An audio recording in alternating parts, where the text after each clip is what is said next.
Hello friends, I am Hardik Surya and I am here to explain chapter number 1 of economics of class 12, and the chapter name is graphs in economics. So here we go. Total 8 marks का chapter आएगा, जिसमें section B में 1 marks का एक question पूछा जाएगा, section C में 2 marks के 2 क्वेश्चंस होंगे, यानी टोटल 4 मार्क्स होंगे। और सेक्शन ई में लास्ट सेक्शन जो 5 मार्क्स में आता है उसमें 5 मार्क्स का क्वेश्चन आ जाएगा, वो भी कंपलसरी ग्राफ होगा, यानी वो हो सकता है पाइक डायग्राम हो सकता है या फिर बार डायग्राम हो सकता है, कुछ भी हो सकता है, लेकिन वो कंपलसरी ग्राफ या डायग्राम आएगा। तो देखने जाए तो थ्योरी के हिसाब से सिर्फ 5 मार्क्स की थ्योरी आएगी, एक सेक्शन में 1 मार्क्स का क्वेश्चन और सेक्शन सी में 2 मार्क्स का 2 क्वेश्चन, यानी टोटल कुल मिलाकर 8 मार्क्स का चैप्टर होगा। चलो स्टार्ट करते हैं chapter number 1। First of all हम देखते हैं डायग्राम क्या होता है, डायग्राम का मीनिंग क्या है।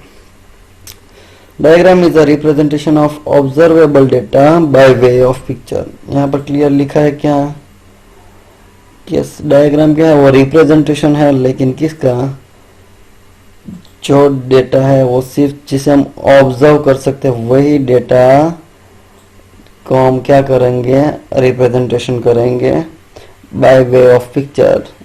पिक्चर के वे में हम क्या करेंगे, जो भी डेटा हमारे पास होगा वो पिक्चर के रूप में हम क्या कर लेंगे, उसे रिप्रेजेंट कर देंगे, तो उसे बोलेंगे डायग्राम। इसमें कंपल्सरी आपको ऐसा कुछ भी नहीं है कि आपको स्टैटिस्टिक्स का नॉलेज चाहिए। आपके पास अगर स्टैटिस्टिक्स का नॉलेज नहीं भी है तो अभी चलेगा, क्योंकि इसमें कोई भी कैलकुलेशन करके कोई डायग्राम नहीं बनाना है आपको। जो भी आपके पास इंफॉर्मेशन अवेलेबल है वही इंफॉर्मेशन से आप डायग्राम बना सकते हैं, तो इसमें कोई भी आपको स्टैटिस्टिक्स का नॉलेज रिक्वायर्ड नहीं है। सेकंड बताया गया diagram is drawn for the self explanatory data.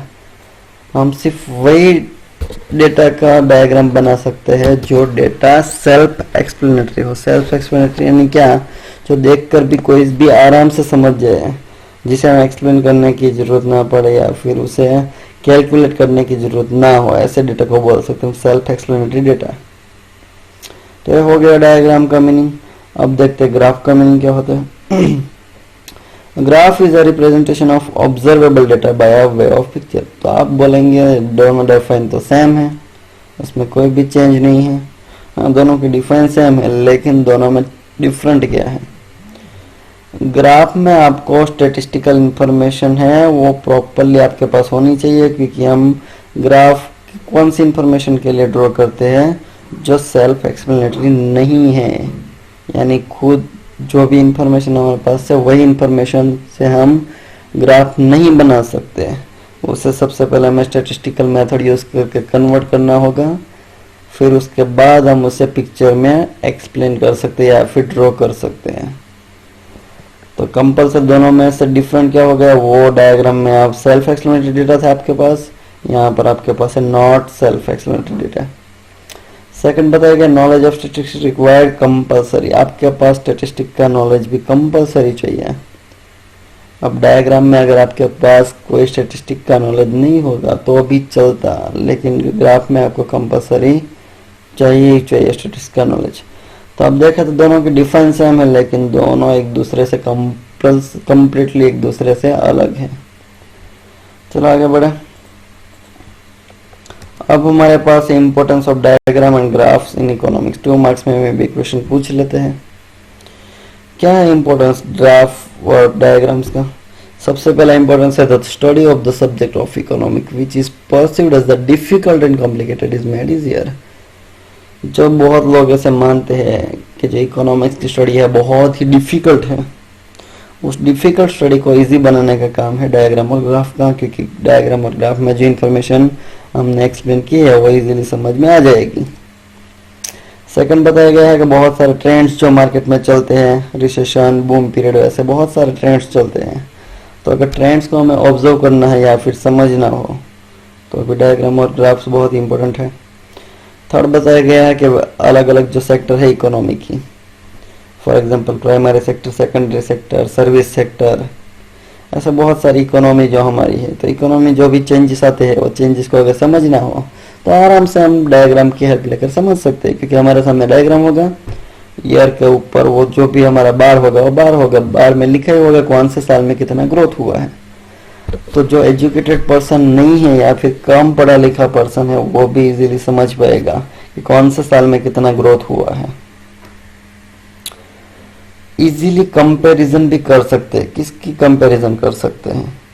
बहुत सारे ग्रुप्स, क्लासेस, अलग अलग regions, sectors, primary sector, secondary sector, या फिर कोई भी कंट्री ले लो, इंडिया, पाकिस्तान, अमेरिका, कोई भी जिसे कंपैरिजन करना हो तो हम इजीली कंपैरिजन कर सकते हैं डायग्राम और ग्राफ की हेल्प लेकर।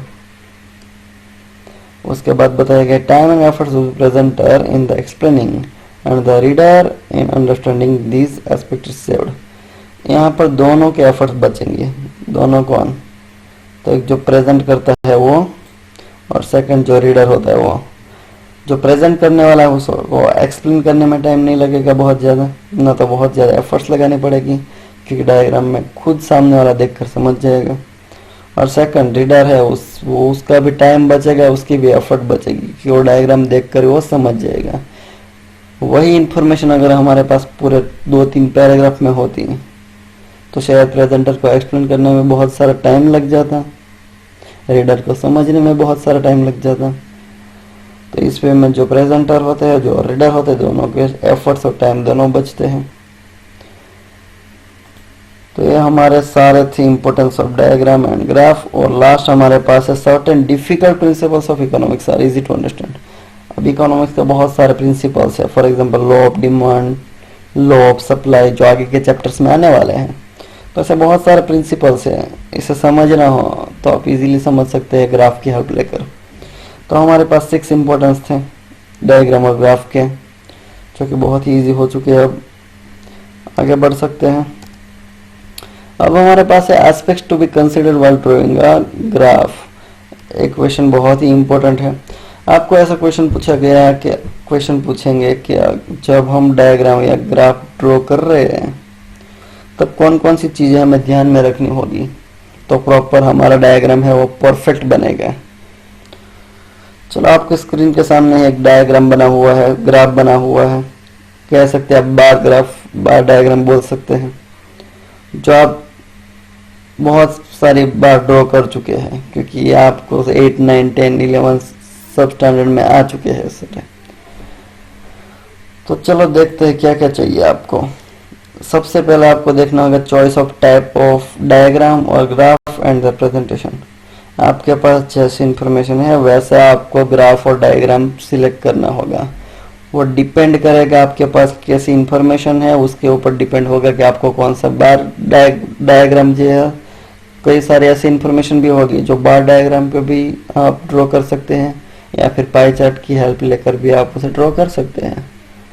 तो आपको सही कौन सा डायग्राम है या ग्राफ है वो पसंद करना होगा, फिर उसका प्रेजेंटेशन करना होगा। सेकंड आपके पास है क्लैरिटी। जब भी आप कोई भी डायग्राम या फिर ग्राफ ड्रॉ करें तो नीट एंड क्लीन होना चाहिए।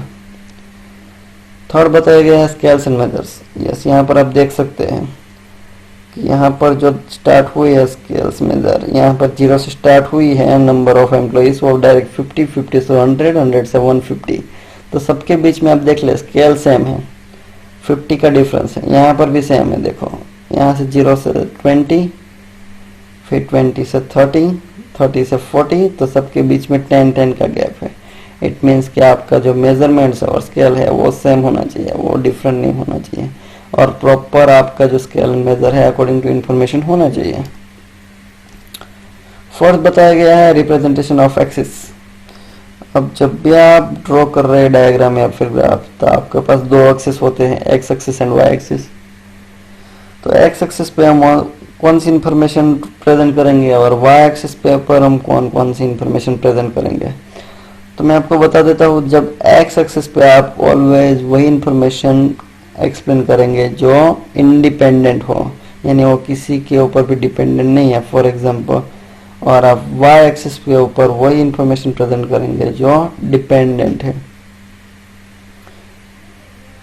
उसके बाद फिफ्थ ध्यान रखना होगा data table and source of data. यहाँ पर मैंने जो डायग्राम बनाया हुआ है तो इंफॉर्मेशन कहाँ से आई, यानी सोर्स ऑफ डेटा मुझे नीचे लिखना होगा, और ये डायग्राम बनाने के लिए मुझे टेबल भी बनाना होगा। तो कंपलसरी टेबल और सोर्स ऑफ डेटा मुझे मेंशन करना होगा। और लास्ट में बताया गया है कि मेथड ऑफ कैलकुलेटिंग डेटा। अब ये तो सिंपल बार डायग्राम है, तो उसमें तो हमें कोई कैलकुलेशन करने की ज़रूरत नहीं है। लेकिन अगर फॉर एग्जांपल हम पाई डायग्राम यूज़ करते हैं या फिर क्लस्टर बार डायग्राम यूज़ करते हैं, तो वहाँ पर आपको कैलकुलेशन करना होगा इन्फॉर्मेशन का। तो कैलकुलेशन भी आपको दिखाना होगा कैसे सारे डेटा आपके पास आए। तो क्लियर बात है इसके ऊपर से कि जब भी हम डायग्राम या फिर ग्राफ ड्रॉ कर रहे हैं तो हमें 6 चीज़ें बहुत ही ध्यान में रखनी होगी। सबसे पहले हमें राइट टाइप का डायग्राम और ग्राफ का चॉइस करना होगा। जो हमारा डायग्राम और ग्राफ वो क्लियर होना चाहिए, क्लैरिटी होनी चाहिए, नीट एंड क्लीन होना चाहिए। प्रॉपर स्केल एंड मेजर लेने होंगे। दोनों एक्सिस के ऊपर, एक्स एंड वाई एक्सिस के ऊपर हमें प्रॉपरली इंफॉर्मेशन प्रेजेंट करनी होगी। एक्स एक्सिस के ऊपर इंडिपेंडेंट और वाई एक्सिस के ऊपर डिपेंडेंट। फिर बताया गया data table and source of data. हम डेटा टेबल यानी डेटा कहाँ से आया हो, सोर्स ऑफ डेटा, और जो डेटा आया है उसका टेबल भी हमें बताना होगा। और लास्ट में मेथड ऑफ कैलकुलेटिंग डेटा, जो भी डेटा हमने कैलकुलेट किया है उसमें हमने स्टेटिस्टिक की बहुत सारी इन्फॉर्मेशन यूज़ की होगी, बहुत सारी मेथड यूज़ की होगी, तो उस मेथड को हमें दिखाना होगा। होप से सबको क्लियर है, आगे बढ़ सकते हैं। अब टाइप्स ऑफ डायग्राम देखते हैं। डायग्राम तो वैसे बहुत सारे टाइप्स के हैं। For example pictogram, scatter diagram, circle diagram, line diagram, based on time periods बोल सकते हैं, बार डायग्राम और पाई डायग्राम। लेकिन हम इस चैप्टर में सिर्फ एक्सप्लेन करने वाले हैं, समझने वाले हैं सिर्फ जो हमने पर्पल कलर में नाम लिखे हैं वही, यानी कि line diagram, bar diagram and pi diagram. चलो देखते हैं सबसे पहले लाइन डायग्राम। तो लाइन डायग्राम यानी क्या, तो सिंपल दिखाया गया कि economics of fund use line diagram representing time based self explanatory trends of variable. जो सेल्फ एक्सप्लेनेटरी डेटा है उसी को है हम प्रेजेंट करते हैं किसके ऊपर, लाइन डायग्राम के ऊपर। फॉर एग्जांपल दिखाया गया है कि size of population in different time periods. अब वो तो क्लियर सब समझ सकते हैं, सामने ईयर लिखा है फॉर एग्जांपल 1951 और सामने हमारी पॉपुलेशन लिखी होगी फॉर एग्जांपल 36.1 करोड़ लिखे होगे, समथिंग जो भी लिखा हो वो तो देखने वाला इजीली समझ जाएगा कि लिखा है नीचे क्या 1951 और ऊपर उसके सामने जो लाइन जा रहा है, डॉट जा रहा है, वो क्या है, तो उसकी पॉपुलेशन हो उस ईयर की। फिर बताया गया रेट ऑफ इन्फ्लेशन, सेम वही information. The independent variable is measured on x-axis and the dependent variable is measured on the y-axis। जो हमने आगे भी डिस्कस कर लिया कि हम x-axis के ऊपर इंडिपेंडेंट वेरिएबल प्रेजेंट करेंगे और y-axis के ऊपर हम डिपेंडेंट वेरिएबल प्रेजेंट करेंगे। एग्जाम्पल दिया गया यहाँ पर है percentage growth rate of India population since 1951। यहाँ पर एग्जाम्पल दिया गया है कि हमारी पॉपुलेशन कितनी ग्रोथ हुई एवरी 10 ईयर में।